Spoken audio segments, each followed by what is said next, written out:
Hope everyone's feeling good, feeling great. We don't have mics because we're having technical difficulties, but we wanted to optimize this opportunity with our guests. Oh. They call me Cool Sam. Oh, God. That's what they call me, yes. I usually stay cool under pressure, so. Well, I don't know if you're ready for the pressure that I'm going to put you under, because this topic, I don't play about. I like to dismantle patriarchy, and I will tell everybody, I participate in patriarchy when it only benefits me.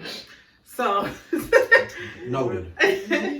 But we like to start every episode when we have a guest, have them share with us and people watching a trigger, a hobby, something that's not tied to what you do for work.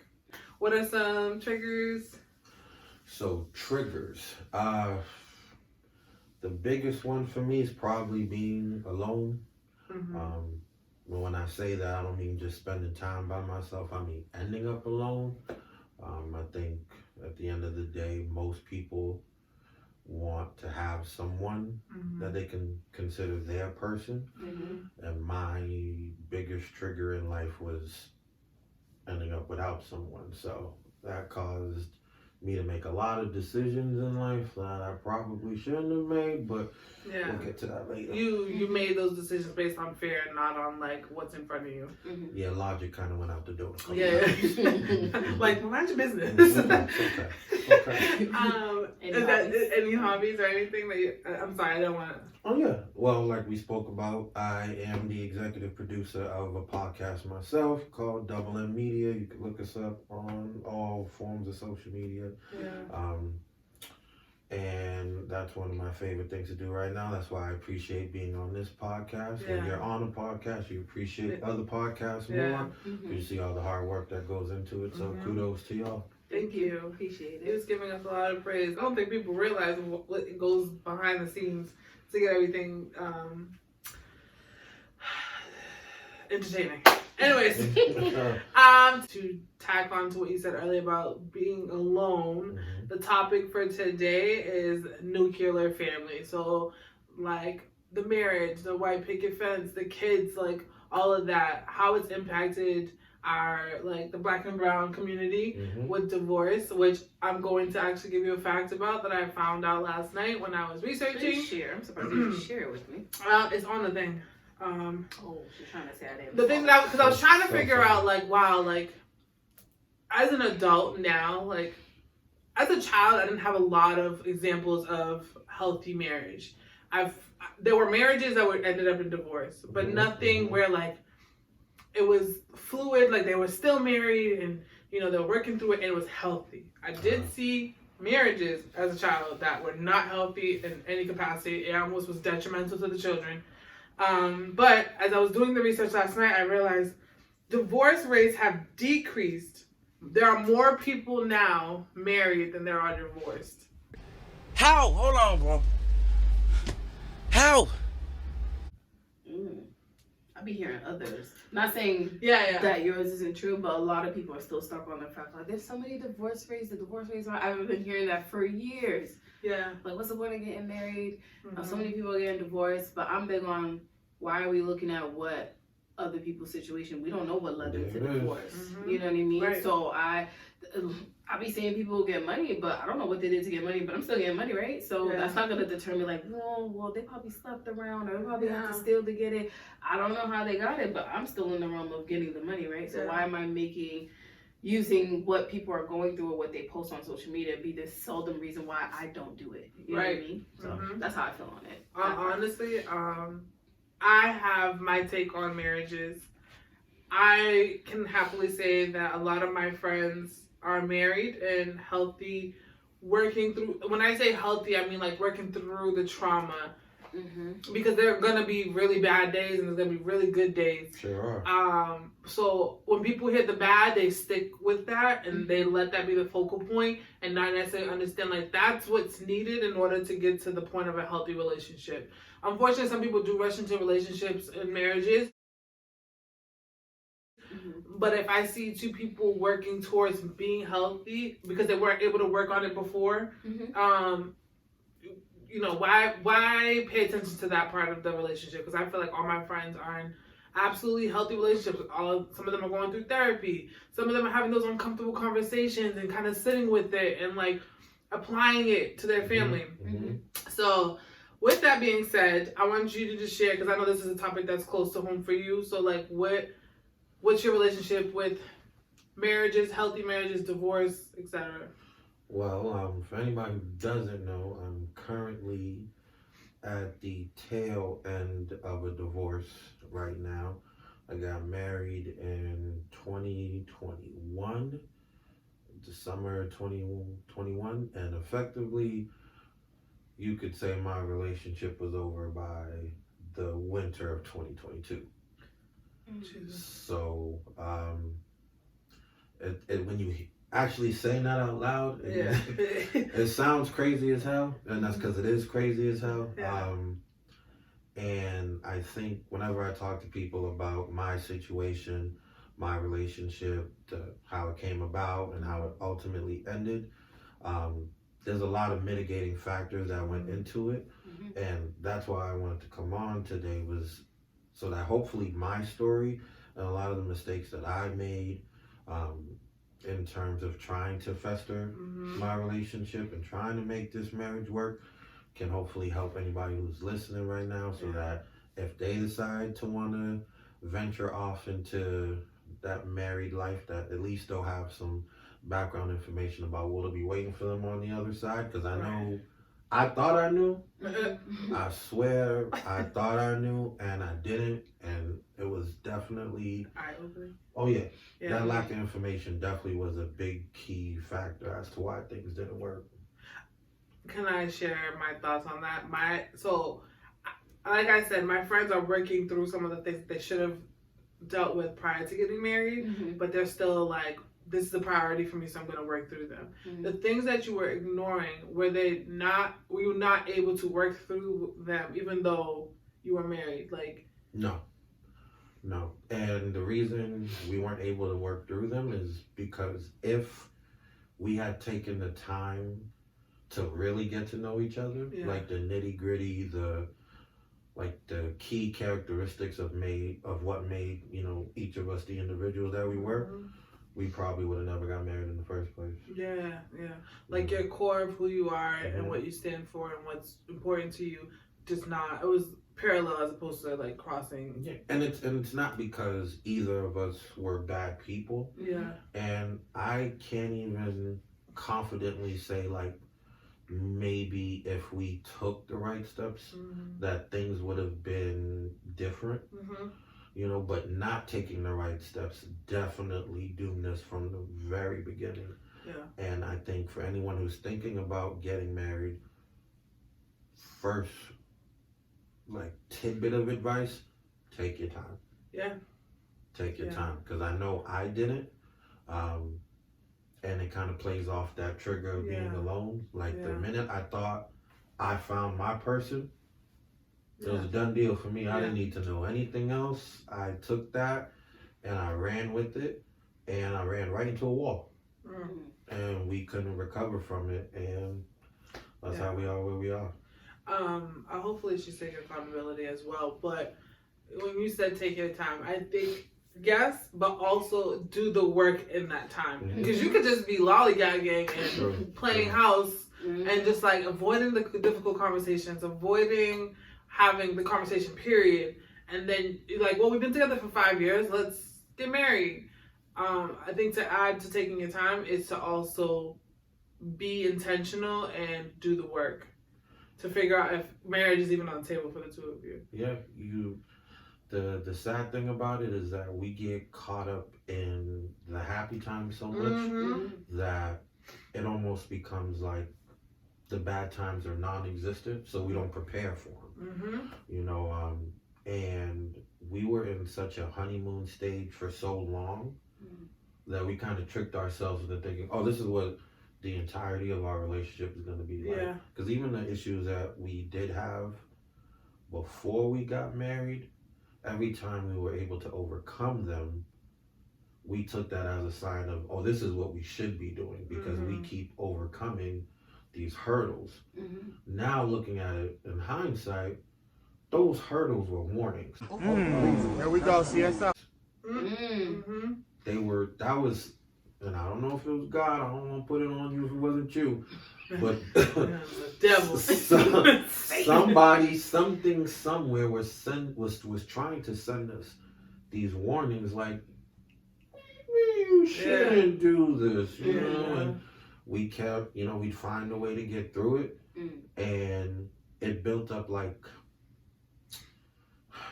I don't want to use the word arrogance because that's such a negative connotation, but it was arrogance. Like, sometimes as human beings, we use the fact that we're able to overcome things as like a positive feature instead of looking at it like, why do these things keep happening to you?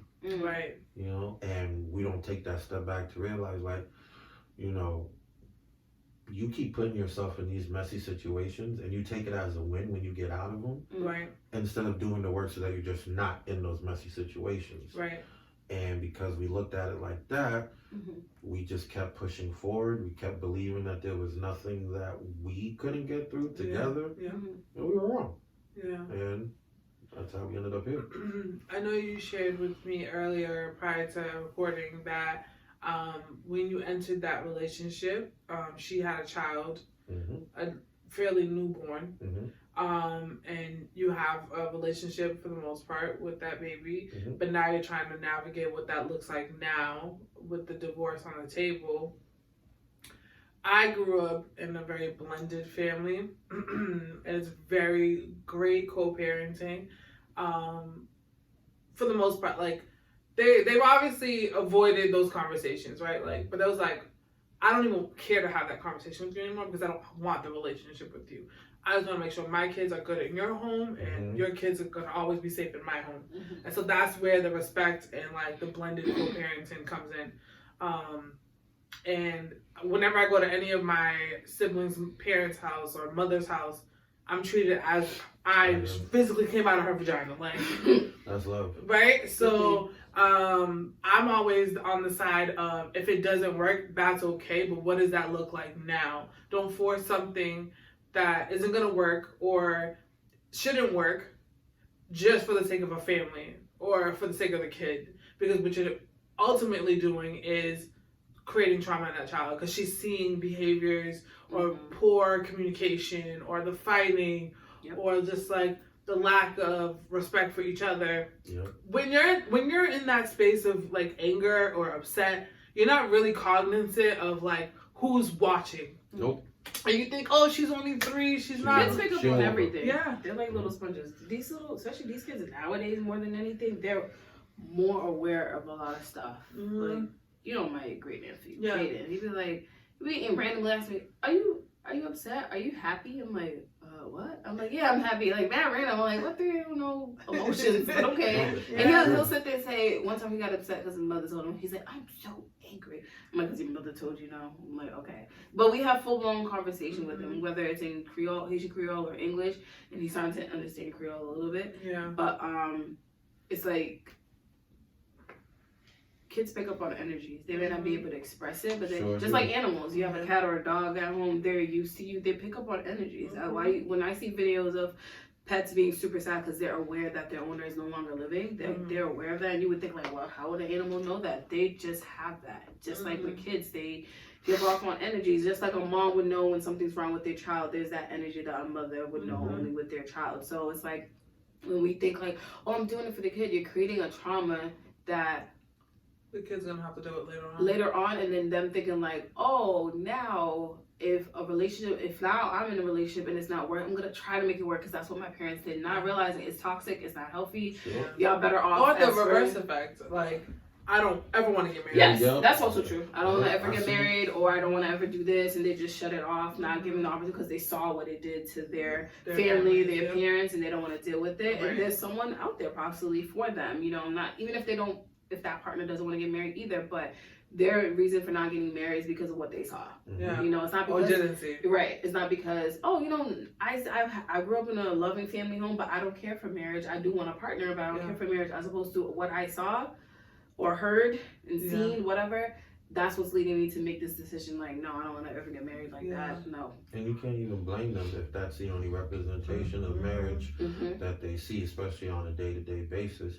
And that was that kind of led to the decision to finally split, because even after we had the conversation about the relationship coming to an end, we still lived together for like 4 months. Right, because of the child. We still wanted there to be 2 adults caring for that child in the household, right? But, and when you make decisions like that, you really think you're doing the best thing for the child, right? She gets to see mom every day, she gets to see dad every day, right? But at the end of the day, the version of mom that she was seeing and the version of dad she was seeing, no child should have to look at their parents and see them in that kind of emotional state. Like, it was to the point we weren't even talking to each other in the household. How? And if we did, it was something that either had to do with the physical household, some kind of financial responsibility that we both shared, or the child.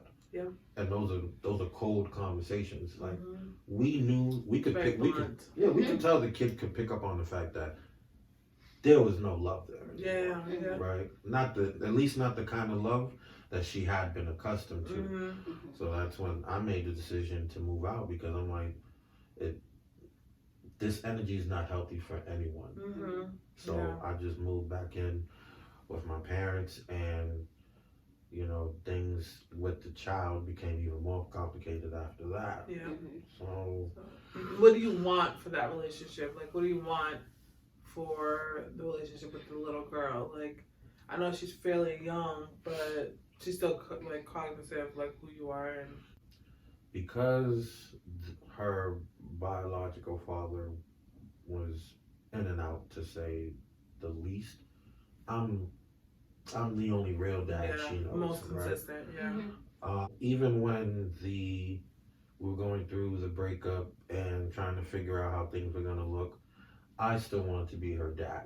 I love that child with everything that is me, right? And I would do anything for that child, right? So I was thinking, we'll get a divorce, but I'll still be around. I'll still help take care of the child, pick her up sometimes, hang out with her. My family adores the kid, and we'll just co-parent, right? The thing is, co-parenting is a lot easier to manage when you're the biological father, right? Because you have certain rights. Me, I don't have that. Unless you had like signed over like paperwork. Yeah, I never officially adopted her. Man's paperwork. Okay, sorry. There was a period of time where she was basically asking me what was the point of us maintaining a relationship, me and the daughter, right? Because there was no ties still bonding us together. Like, you're not her biological father, you're not her stepdad. Like, what title would you even Well, technically you still are. You're going through the divorce process. But at the end of the day, as soon as that's finalized, like, I don't have any, I have no right to that child, right? So, and when it was first brought up to me, I was looking at it from an emotional aspect because I love the child. I'm like, well, none of that stuff really matters. Like, we know what it is. I've been here for her. She knows me as her dad. I want to be her dad. Like, I don't see what the problem is, right? Because I only looked at it through that lens. One of my closest friends, he pulled me to the side one day, and he had like one of those heart-to-heart, man-to-man talks with me, and he was like, bro, I'm gonna be honest with you, right? Like, I know you love that child. Everybody knows you love that child. That's not your child. I know it hurts for you to hear that. That's not your child. And now you're not with her mom. So that's really not your child, right? And eventually, her mom is gonna move on. And she's going to find another man. And if they get married, that's going to be her stepdad. Because that's how that works. And then her biological dad is always going to be her biological dad. So that's how that's going to work. I have a question though. I understand the perspective of your friend telling you this, but the story of it takes a village is literally true. Mm-hmm. Although you're not sharing DNA with her, you're not technically on paper a parental or a guardian. You're still a figure in her life that was needed and can still be utilized, right? Absolutely. For you and for her. So I just feel like it's you're minimizing your role by saying I'm not attached by DNA and I'm not attached by paperwork. White man paperwork? So what I think he was trying to do was prepare me for the inevitable. Yeah. Right? Because he's going to be like, what he told me is like, what are you going to do when she tells you that she doesn't want you to see the kid anymore? Mm-hmm. What do you argue that in you court. can't. I didn't adopt her. I'm not her stepdad. We're not going to be married anymore. I'm not her biological dad. You can't take it to court. Yeah. Right? Because you'll lose. Right. And not only will you lose, even if you did win, then you'd give her basis to put you on child support since you want to be dad so much. So what is your I think end the game only here? downfall would be you having to cough up money for that child, right? Especially when whatever. But I think you fighting for that is saying you did everything you could. Mm-hmm. Is at least saying like I showed up in the best way possible. I did everything I could within my means, and I'm okay with how things ended. Yep. If you didn't try and nothing ever happened, and the girl looked at you, and I will tell you, I have very vivid memories of 3-4 years old of like my dad at one point. Like I can tell you what I was wearing. I can tell you what the room smelled like. I can tell you everything. Like. Of him constantly telling me he's gonna pick us up and never come, and then one day he says he's gonna pick us up, he comes, and I'm just like, wait a minute, I'm so accustomed now to you not showing up. I was 4 years old, I was a child, but I can tell you what the room smelled like, I can tell you what I was wearing, I can tell you what I was doing, I can tell you who was in the room, I can tell you everything. So I don't want you to minimize like what impact you did have on her and how much memory she may have of you. But again, you're saying that you're gonna. I don't know if you still are, that's even on the table, but like, you trying to have a relationship is at least you can say, I tried. No, and that's what I'm kind of holding my hat on right now. Unfortunately, there was a conversation that happened a little while ago where it was determined that it might be best for me to slowly fade out, you know, and I'll be honest, you know, I was upset about it. That's not what I wanted, and you know, it hurt, you know, and I was talking to my brother about it, the same one who gave me the advice, and he was like, I knew this was gonna happen, right? Because what's gonna happen is like, and you're a great dad. You're a great dad. Everyone can see how much you've invested into that child, right? But think about it from the opposite perspective, right? Yeah. She wants to move forward with her life, right? And I will constantly and always be a reminder of a failed marriage, right? So having me still have that tie to her through the baby would have made it harder for her to move forward, especially romantically. Like, imagine, right? You're dating now, and you know, you meet someone, you tell the guy, I have a daughter, right? The guy asks, is the father in the life? And you go, well, that's a tricky question, right? Because the biological dad isn't in her life like that. He pops up every now and then. The guy I used to be married to, he kind of assumed the role of her dad, but he's not actually her dad, but he kind of sticks around to take care of her. We kind of co-parent. If you're the new guy, you're like, okay, so where would I fit in to this, right? Because now it's like everyone's trying to have a piece of the same role. Like if the biological dad wants to pop back in, he's gonna have certain rights, you know, to see that child. Mhm. Then you have me, who has no real rights, but is still lingering, right? And nobody wants an ex from way back when still lingering around, because you never know what could happen. I mean, nothing was gonna happen, but that uncomfortability wasn't gonna go anywhere, right? Yeah. And then you have the new guy. Oh my God. It's like It's that's just so a minimal. lot of men I'm about to to have. light you up. Go ahead.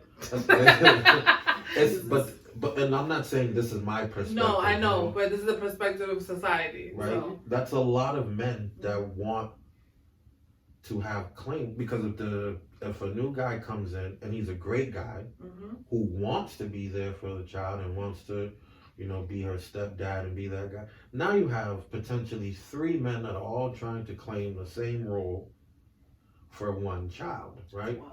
And if there has to be an odd man out, it's gonna fall on me, because I'm the only one that doesn't have rights to the Mhm. child, right? So when that conversation came up again, wasn't happy, Mm-hmm. right? But after I sat with it, I was like, there was probably no way I was gonna come out of this situation still having access to that child the way I wanted, right? Realistically. Unless she just never met another person again and just Mm-hmm. stayed single for the rest of her life, which I wouldn't wish on anybody, right? Because she's actually an amazing person. Like, Mm-hmm. our It's not relationship, compatible. yeah, our relationship didn't fail because she was a bad person. It Mm-hmm. failed because we weren't prepared, and Yeah. I messed up a lot. Again, if there's an odd man out, like that, the new guy who's stepping in that wants to take care of it, he shouldn't be penalized for it. Where, like, well, I want to be her dad, but I'm the third person in line, Yeah. but I'm the one that actually lives with the child. Like, what does she call me? Does she call me by my first name? Does she call me dad? What does she call your ex-husband? Does she call him dad? What does she call her biological father whenever he comes around? Yeah. Like, it just becomes a lot of people, a lot of chefs in the kitchen, Right. and it makes for a messy situation. So, I know you could be someone's mentor or father figure without them actually biologically being your dad, but I kind of see it from the perspective of you're in a relationship with this person, you got married to that person, so the child did see you as a father figure to the point that she was calling you dad. Now it didn't work out or whatever, and the mom moves forward with her life and she eventually remarries or whatever. Like, it might be a confusion for the child. I don't know how old she is, but it might be a confusion to her, especially if the mom hasn't had that conversation with her yet at the level, for her to understand her level of understanding at her age. For her to understand, like, yeah, mommy was married, you know, it didn't work out, you know, stuff happens in life where anything where you sign up for something and it doesn't work out and you move on from that. I don't know how that conversation would be, because I kind of see what he's saying, like, okay, new guy comes in, everything's going great, they're in the process of maybe eventually getting married. Mm-hmm. Now he's still in this child's life, like co-parenting, Mm-hmm. but there's no biological factor, there's no paperwork that says you are this child's father, you have adopted this child. Mm-hmm. So he could have said, oh, every other weekend I can pick up my daughter or something, Yeah. even if the biological dad is here, but he wants no parts of this child. Yeah. It's happened. Yeah. So now this new guy coming in who's getting married to this woman is now trying to probably scratching his scalp, like, so what am I?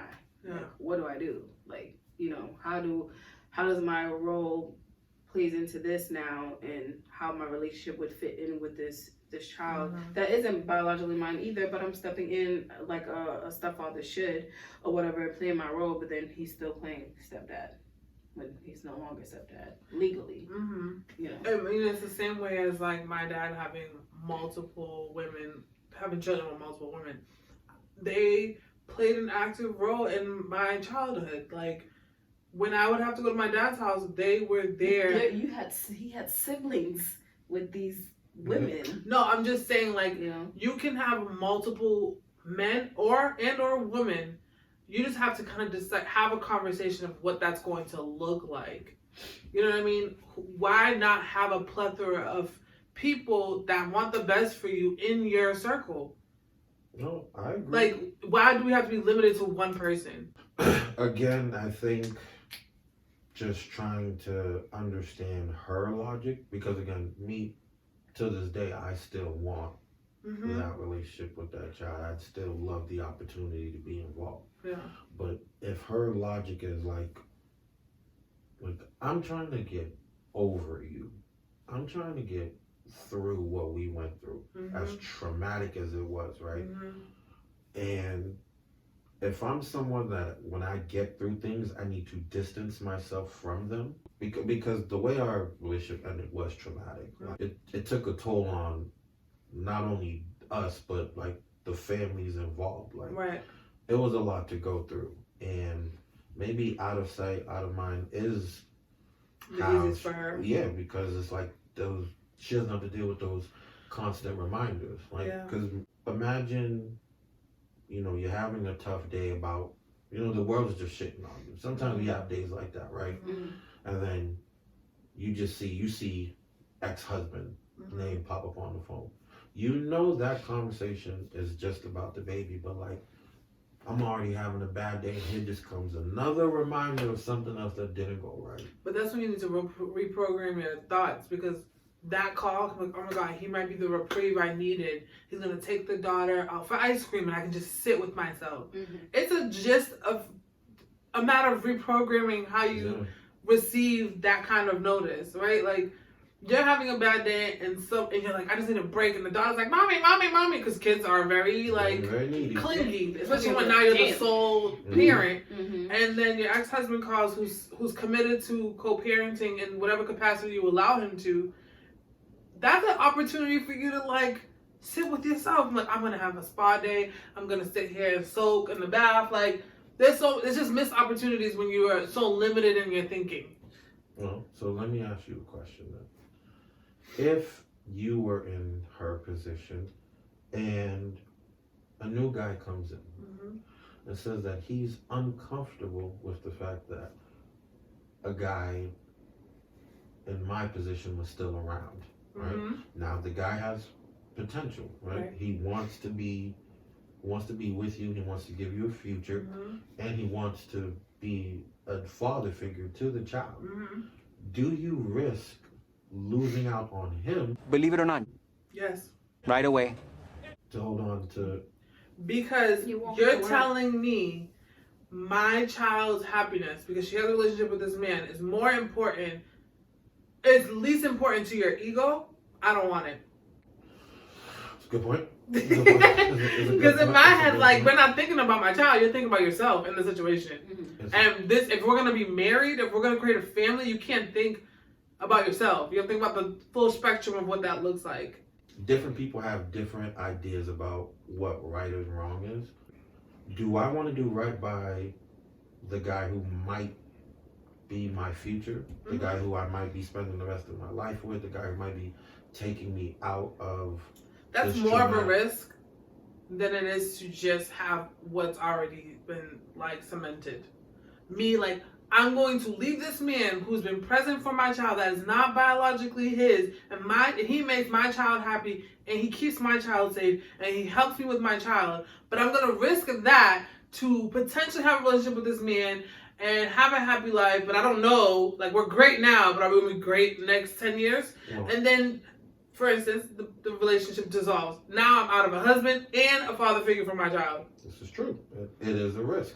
But at the other side of the risk, you can have someone who also wants to take care of your child, be a father figure, and love you. He can co-parent like everybody in the goddamn community. I think what it is people are so used to, this is my opinion, I like to say that because some people love jumping down people's throats. I think society is more used to the nuclear thing, like family. So say, for example, you did have that child with her and it didn't work out, you guys got divorced, you still have access to her, you can still co-parent, and even if she was to get in another relationship, get married, that guy would know, oh, that, they got married, they had a kid, it didn't work out, boom, he would know, like, oh, you're obviously going to be part of your child's life, so obviously you guys will eventually meet, have a conversation, know what it is, and see, you guys know where each other stand. But then people are not used to hearing a lot of, like, a stepfather who has no legal standing, stepping up but still being a part of that child's life to an extent as what the mother would allow.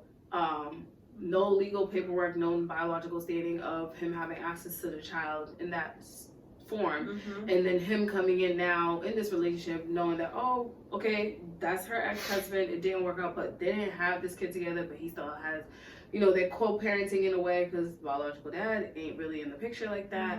So a lot of people are not used to that dynamic. People are used to the other dynamic that I mentioned before.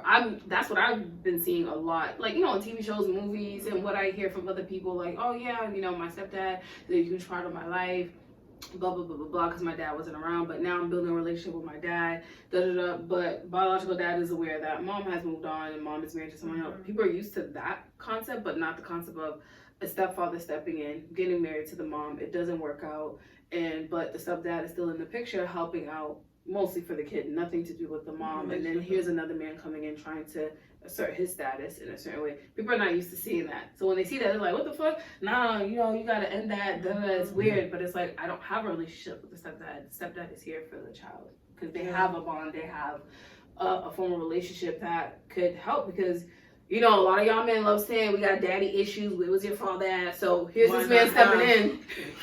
Here's one stepping in, trying to do what's right for this small child here. And then, like you said, part of it's equal too. I don't know. I'm in this space where we have limited time on this earth. It's been made abundantly clear that it's a village to take care of a child, especially now in this economy. Like, there's 2-parent households, both parents are working, and they're paying an aggressive amount for child care. We need each other more now than ever, right? So, like, when there is someone who's volunteering their time and effort to a child who they're not chemically bonded to, why not take that opportunity? Like, I think number one reason is I broaden my thought process on what life should look like, and I'm no longer in the space of making people feel comfortable. If it works for me, it works for me, and that's just what it is. Like, I will tell you right now, my family will probably think I'm batshit fucking crazy, but at the end of the day, I lived the life that you told me to live. It don't work for me, so now I need to figure out what looks good for me, and if that means keeping people in my circle, in my space, in whatever capacity that they can show up for me, and it doesn't look good to the next person, that's for you to deal with. That's nothing for me to deal with. And I would backtrack to what you said about, like, potentially having someone who wants to step in but is not comfortable with the idea of the ex stepping in also and having to share that space. I'm never going to minimize his feelings. I'm going to really sit with his feelings, but we're going to understand why you're feeling this way. Are you feeling this way because this is what society is telling you should feel? Is it ego because you want to be more dominant? Like, you can have more, I guess, time or more say so on the child. Like, this person's just here, like, I just want to be present. I had a relationship with the child. I want to be, like, whatever.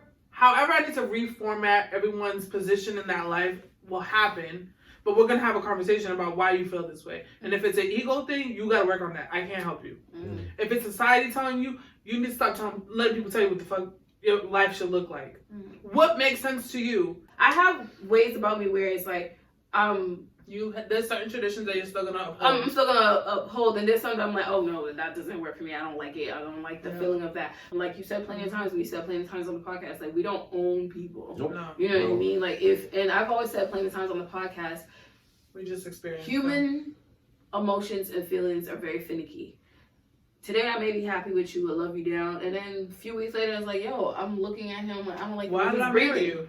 Why is he breathing the same air? Like, What is wrong with this man? Why? Of all the rooms in this house, you gotta come into this room. And sit right next to me. You know what I mean? So Flashback. that's and that's why I had said that you need to have a strong foundation in your relationship before you even get to the marriage part, right? So, like, that's why, like, not a lot of people, I'll say, like, when I get asked certain questions in regards to my relationship with Wilson, I'll say, like, no, honestly, me and him, I can confidently say we've had good conversations about, like, very important things that some couples may be uncomfortable with talking about. Right. And, like, that's why in the height of COVID, a lot of people were realizing, like, shit, I don't even know who I got married to, because now you're stuck with them because you have to see them every day now. Because the fact of working and only seeing them later in the evening or opposing schedules, you didn't really get to see who you're really dealing with. Now, COVID forced us to be in the same space with that person that you're like, Right. shit, I don't know who I got in a relationship with. I don't know who I got married to. And it's like, foundation is key.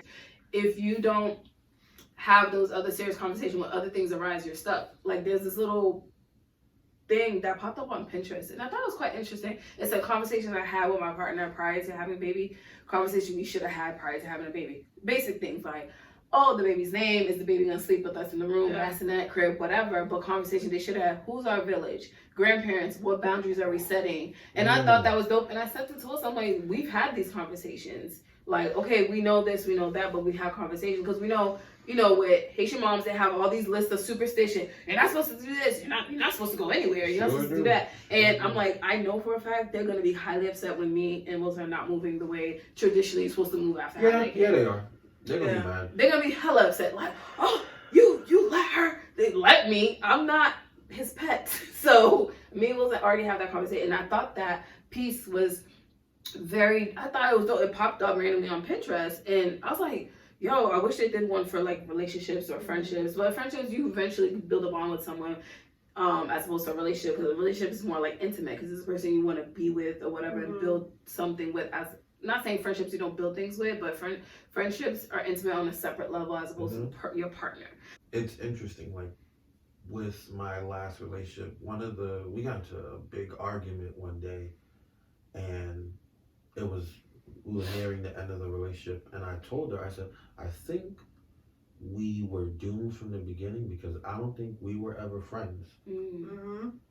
That obviously did not sit well because she thought that we had a friendship because we were cool. When I said that, she took it as, oh, you haven't been my friend this entire time. And what I was saying was like, we didn't have that friendship foundation because, again, I think friendships are built off experiences. Like, all the closest people in my life, I've been to hell and back with them. Like, I know if I lose everything today, I'll get it back tomorrow because those people will make sure that I have it back tomorrow. So that's my community, right? But me and her, we didn't go through those things as friends to build that sturdy kind of friendship where, like, if we never dated, you'd still be somebody I'd want in my community. You'd still be somebody that I could rely on and you can rely on me. We just went straight into dating and then dating into marriage. Right? So without ever having that, it's like, we were shaky from the start. We just couldn't tell because we were so fascinated with each other. It's like a new shiny toy. It's just the human mind. My former teacher, who was eventually my colleague when I went to teach at my former high school, she had said something along the lines of like the psyche and the chemicals that get produced when you see someone you really like. Even the concept of like, it was a random question, like someone that you like when you're at work specifically, or someone that you see every day that you typically wouldn't find attractive, but the fact that you see them all the time, you're around them all the time, eventually doesn't mean it works for everybody. Eventually they may get closer to you because you guys share the same concept of the job, crack jokes, and then you slowly start to find them attractive. That's why, you'll see memes on Instagram like, I know I ain't cute, but I'm gonna make her laugh and she's gonna eventually find me attractive. So, us women, we like to laugh and kiki. Oh my God, you're so funny, stop. But that's happened to me, like, where I never thought this person was attractive, but at work, we were always talking, and we're always laughing, and we're always cracking jokes. And then maybe like 2 years in of us just being friends, I was like, he came up to me one day and I was like, have you ever been swallowed up? You look different. What's that you got on? And we were kicking it for a little bit, but essentially like what I needed at the time, he couldn't provide. Okay. You know what I mean? In a relationship. So I just was like, okay, so, like, granted, we still have the friend, we're still friends, we still check on each other. But like it couldn't translate into a relationship. And that's good. Yeah. Like you realize, okay, what I want at this time, I'm not gonna force it.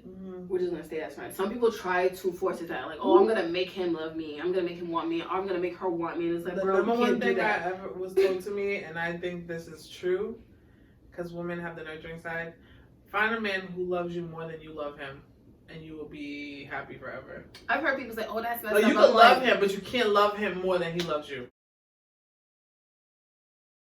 Like when a man really loves a woman wholeheartedly, all her flaws and all, it exudes itself differently. It translates differently. This is very personal, so if you need me to cut it out, because you're not the one to answer. I'm with What everything. was the demise? Like the guillotine chop. What we knew it was a wrap is when we both confirmed that we had been unfaithful. Oh. Yeah,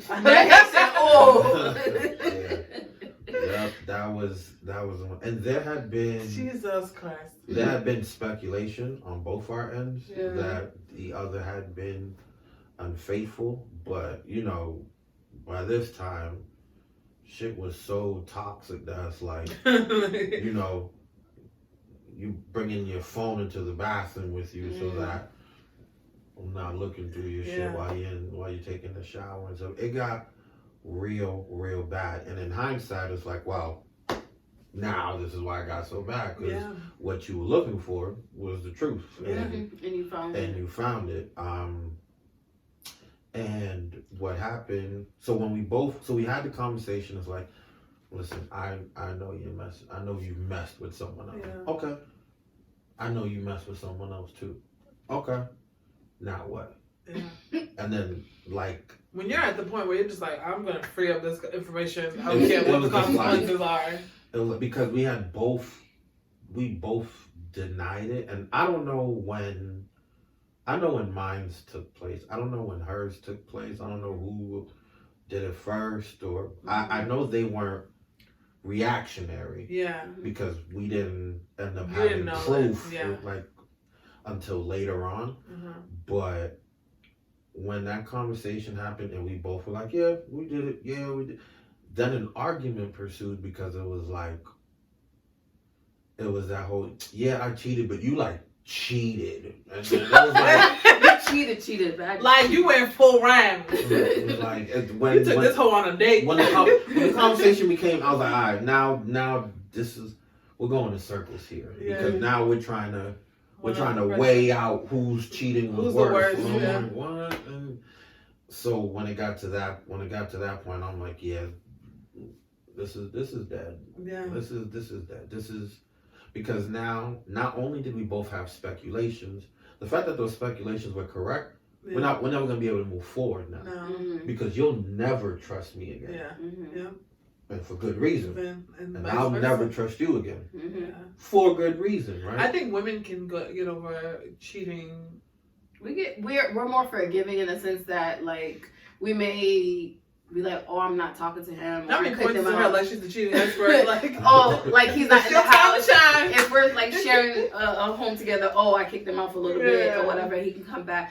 But I've seen posts where men have shared on the comment section that they have taken their women. I know so many men who've taken their women back, but that doesn't mean that they're not like constantly berating them with like, where are you going now? What are you doing? Like, you know, So that's why I feel like, you know, just end it.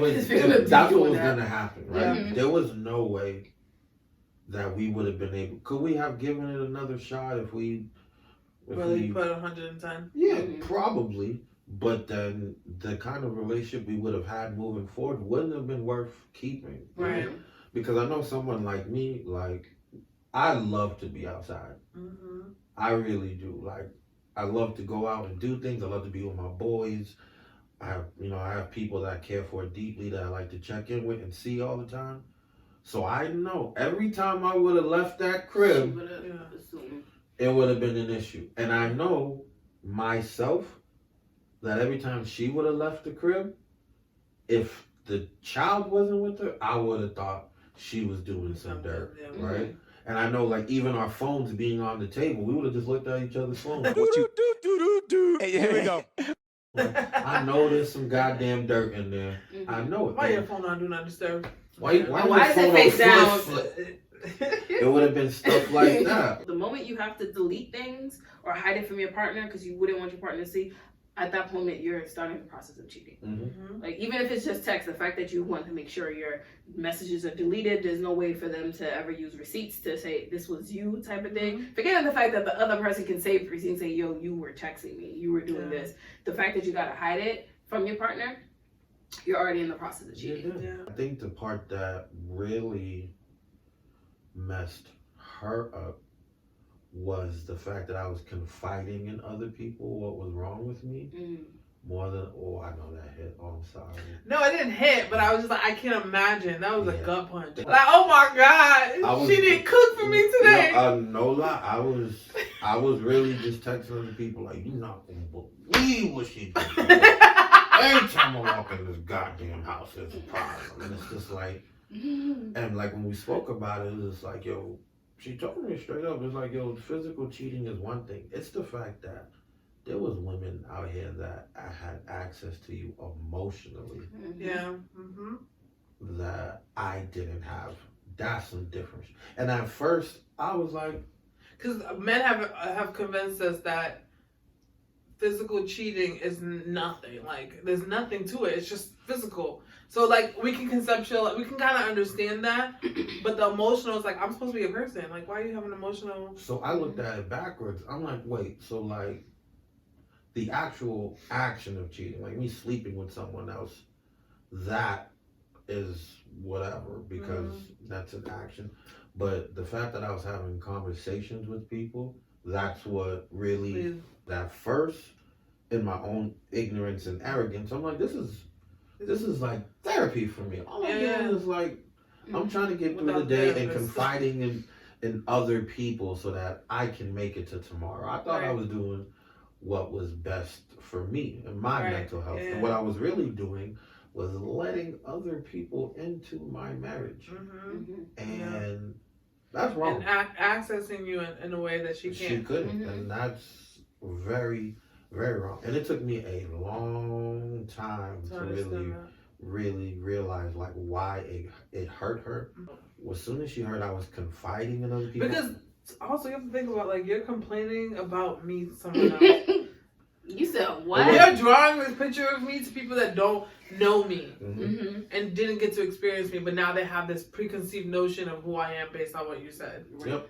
And it wasn't fair. It's not fair at all. It wasn't fair to her at all. If she was to ever go and confront that woman, she's gonna use that. Yep. Yeah. And you don't know how that woman's gonna react. Like, wait, and that's a shock when a woman knows something about you. That's like, I don't know this one from a whole world.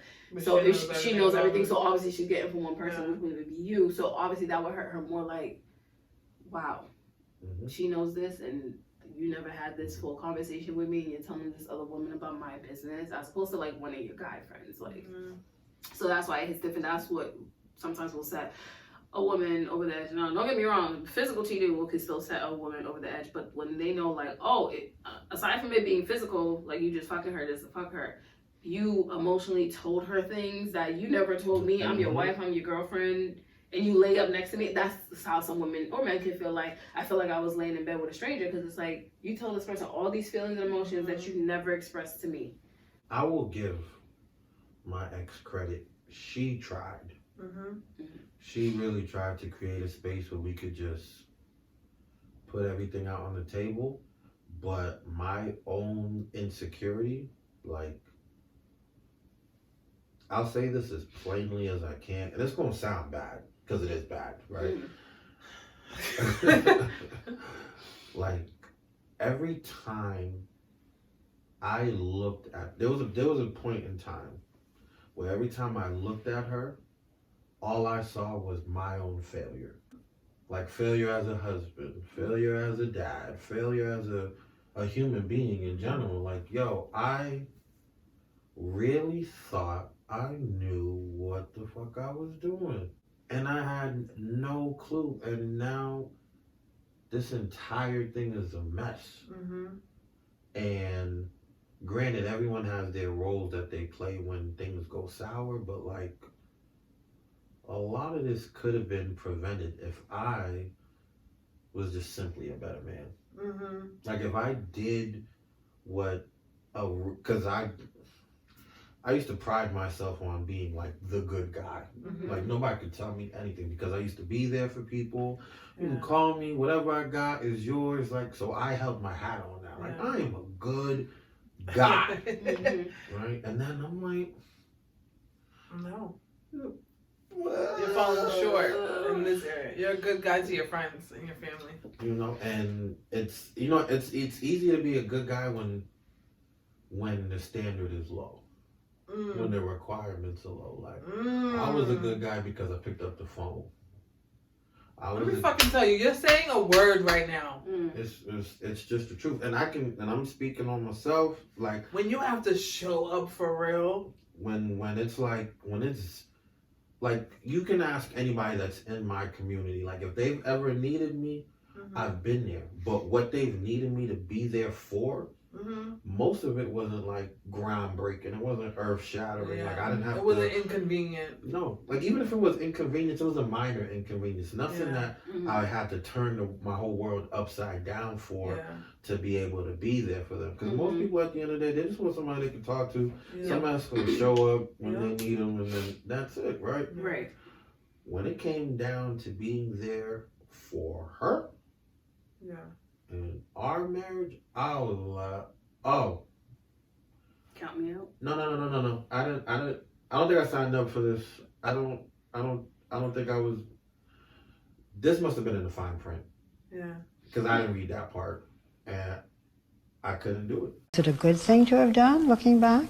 I couldn't do it, and like as bad as things got between us, I will always say like she tried her hardest.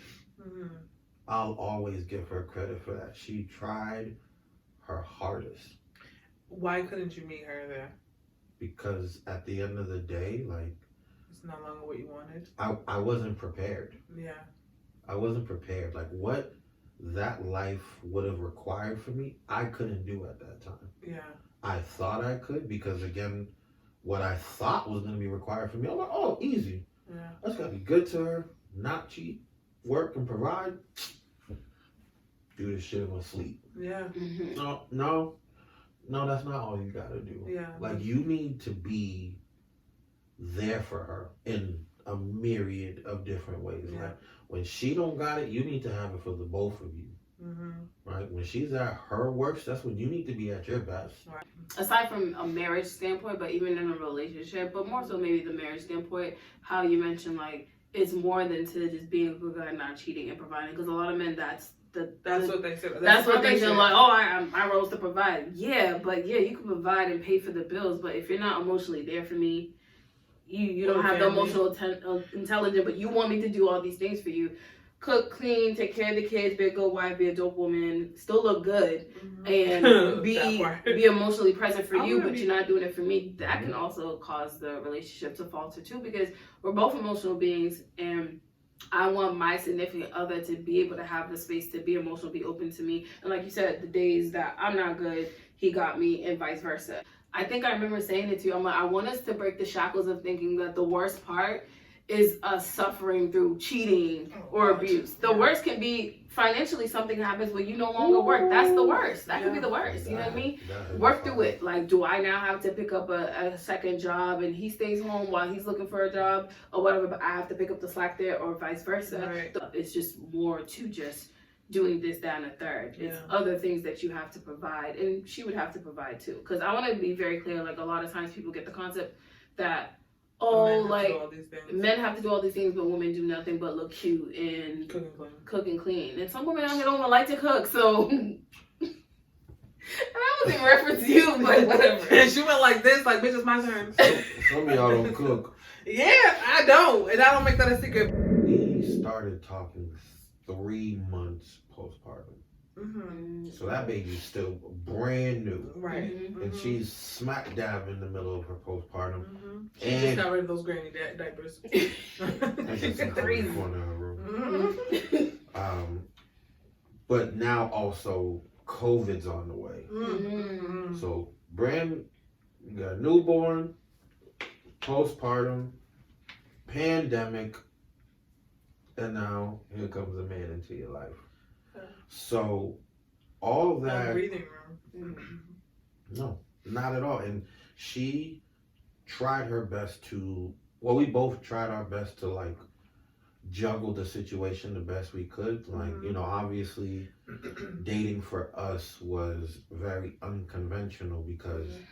there's a young infant at the house, Mhm. and then also it's COVID, so Mhm. It's hard. it's not like there was many places we could have gone anyway. But Right. also with the fact that the child was so young, like for the first, I don't think we had an actual outside date until like 3 months afterwards. Right.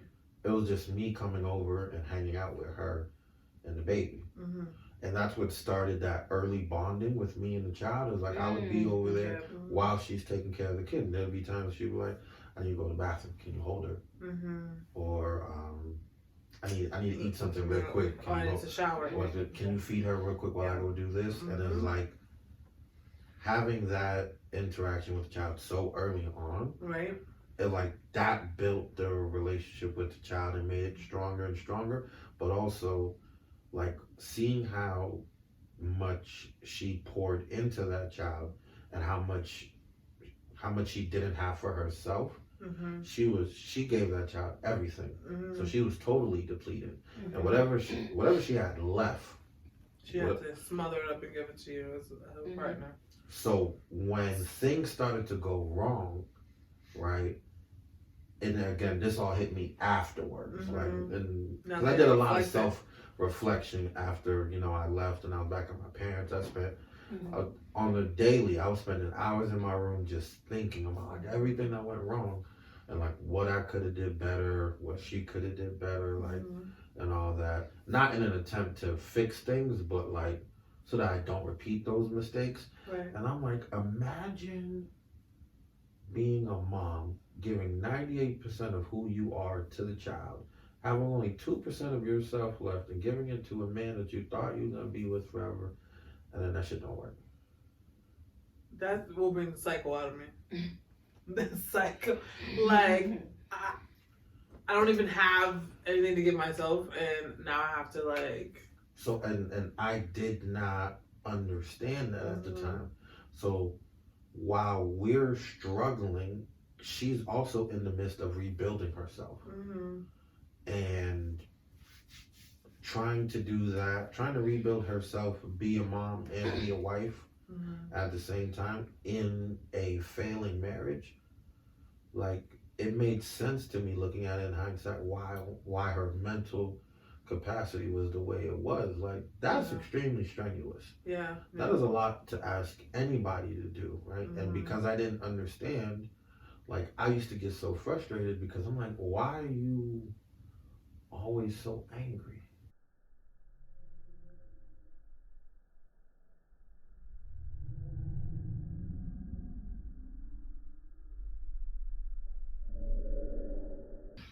So That would It's make, that would make me angry. I can't even imagine. It would bring the cycle out of me, honestly. So it's a lot, and I'm thankful for. Have you told her all the stuff that you're saying now? Yeah, we've had conversations Yeah. about it after I moved back in with my parents. I apologized to her, Okay. and I said like I fucked up a lot, Yeah. and there's a lot of stuff that I did that I wish I could take back, Right. right? And I know this relationship is over, and I'm not even trying to Fix it. rekindle anything because I don't even think that's a good idea. Yeah. I'm just But- trying I want you to know that I don't want you thinking that I think that what I did was okay, to. Yeah. because I know it wasn't. Yeah. Like I know that I played a huge role Mm-hmm.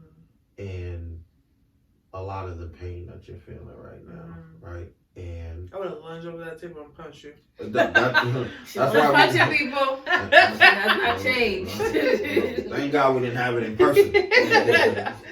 But and still to this day, like I, if we have a conversation, like I'll let her know, like But I understand. I get it better now. I do. Like Mhm. I asked a lot of you. The Mhm. world asked a lot of you, and I didn't hold up my end. And I know you tried to Right. hold up your end, and things didn't work. And again, I don't think if we took the time to really get to know each other, like at our core, like what makes us us, Yeah. that we would have been compatible for each other anyway. but I know that the way I acted definitely was a detriment to that. Yeah. So like, all I could do now is apologize for how I acted, and I'm always gonna wish the best for her. Mhm. Always, always, always. I don't hate her. I don't Mhm. have any negative feelings toward it. Even with the decision about, you know, the baby. I know that That was what was best for her. Yeah. she's trying to survive. Yeah. She's really trying to make it to tomorrow. Yeah. And every decision that she makes is with that in mind, right? So I don't hold any personal animosity toward her. And I think one thing that we need to stop doing when it comes to like relationships ending is looking for a bad guy. I think people, whenever they hear like a relationship's ending or a marriage is ending, like, you know, black folk, we know who What did happened? It? Whose Yeah. fault is it? Who ended it? Yeah. No, I What'd knew you he do? wasn't shit. I knew she That's wasn't it. shit. There's always a villain. There's always a bad guy. There's always like a hero, you know. And I think we need to just realize, like, sometimes relationships don't work because they weren't meant to work. Yeah. There was They no weren't supposed to hero. happen. There was no villain. There was just Yeah. two people that tried, Yeah. and it didn't work. And And that's a concept that a lot of people are starting to understand now. Like when you tell old school Haitians, Cape Verdeans, whatever, that a marriage ended, it's always like, I need to find a bad guy. When it's just really like, we understand we've exhausted all of our options. We have tried to make it work. It didn't work, but I'm not mad at her. It's not no one's fault, and this is where we're at right now, and it's okay.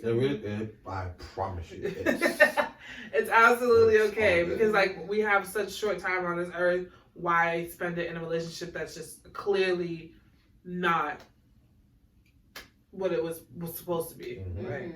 Right. But anyways, I don't know if you want to share any last thoughts, guys. Peggy's trying to get married soon, so.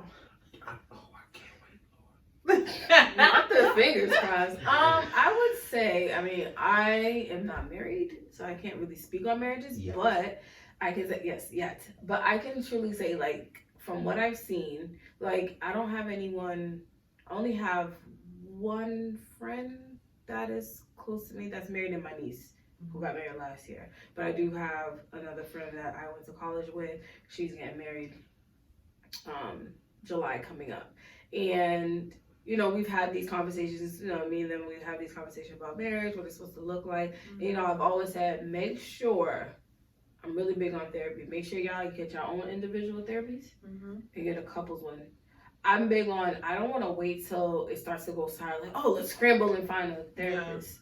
Like, no, let's fix things that we may not be aware of, Right. and fix it and be like, oh, I didn't understand that was your view on that. You know what I mean? Instead of waiting until we have the baby, then it's like, oh shit, I didn't know, and he didn't know, and then, or when we finally get married, oh shit, I didn't realize that this is how you view things in a marriage, and we never had that conversation. It's funny you brought that up because we tried therapy, but it was already too late. It was so bad that our therapist was like, "Do you guys even like each other?"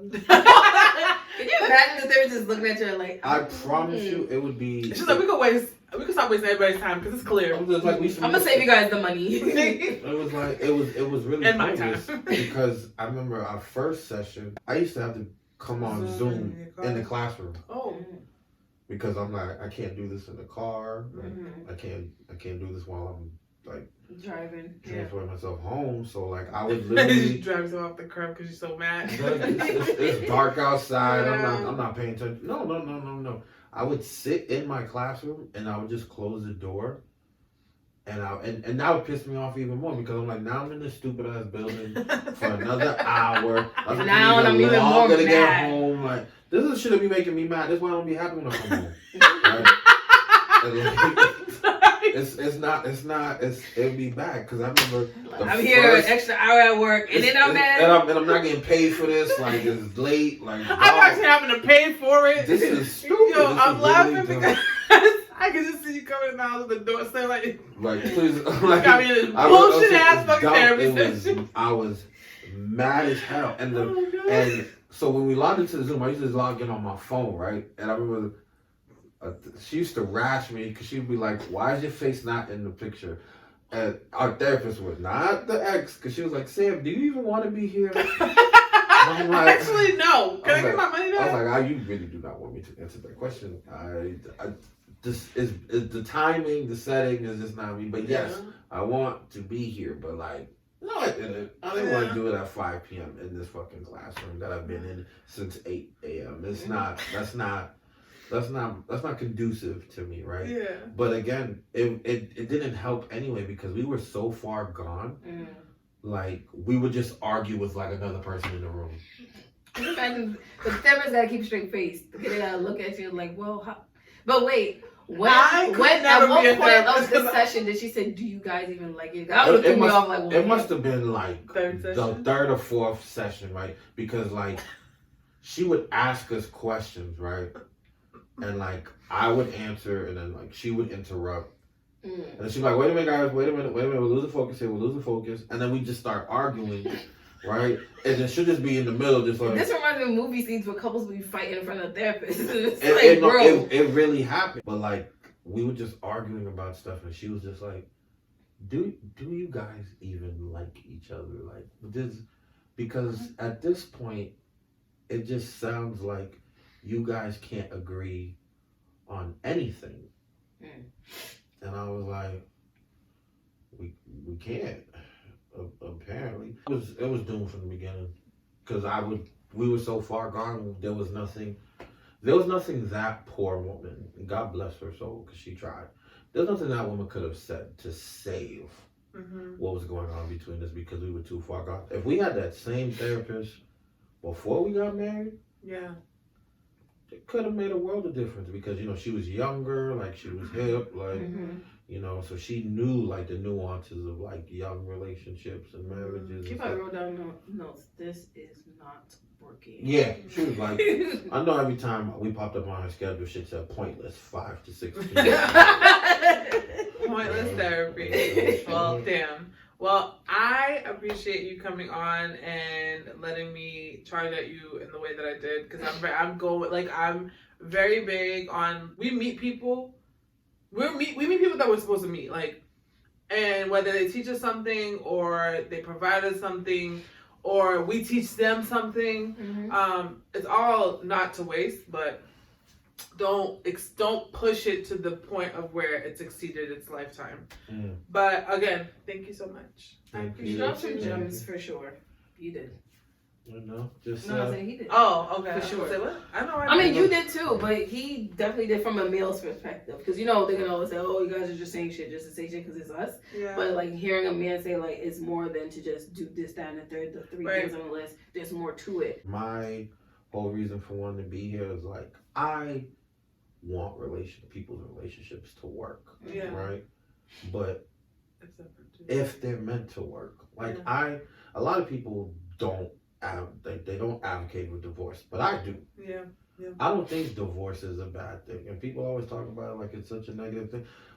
My oldest brother got divorced, and he's on his second marriage, and he's the happiest he's ever been. My oldest sister, she's divorced. She's on her second marriage, happiest she ever been, right? And because I've seen like what divorce can lead to, that didn't scare me away from doing it, because I know there's life after divorce, and I think some people are so worried that they'll never find somebody again after going through that they'll stay in situations they shouldn't. So again, if you're listening to this and you find yourself in a marriage and you've had conversations with yourself, your partner, and whoever you pray to at night, and all three of y'all done said the same thing, now it's time to sign those papers. They'll figure something out. I don't know. But again, if you guys are still watching, please like, subscribe, comment. I haven't said that in a very long time. I haven't said this whole season, actually. Damn. But we appreciate everyone who does like, subscribe, comment. So if you haven't done that, do that now. Thank you for watching. We'll catch you next time.